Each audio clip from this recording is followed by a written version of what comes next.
Hi, this is Ampere Xiaomi Redmi 12C and I'll show you how to check battery temperature with Ampere app on this device.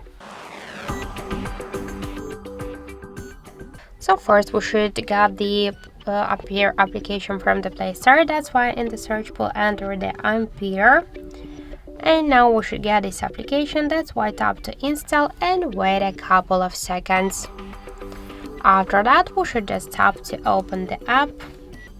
Okay, and here we should read the description, click yes I agree, be close, tap to OK, and we can see information about our device battery temperature. In my case that's 32 and 1. Also we can find here more information like battery health, capacity, voltage, model and more other info. So thank you for watching, and if you find this video helpful, don't forget to leave a like, comment and to subscribe our channel.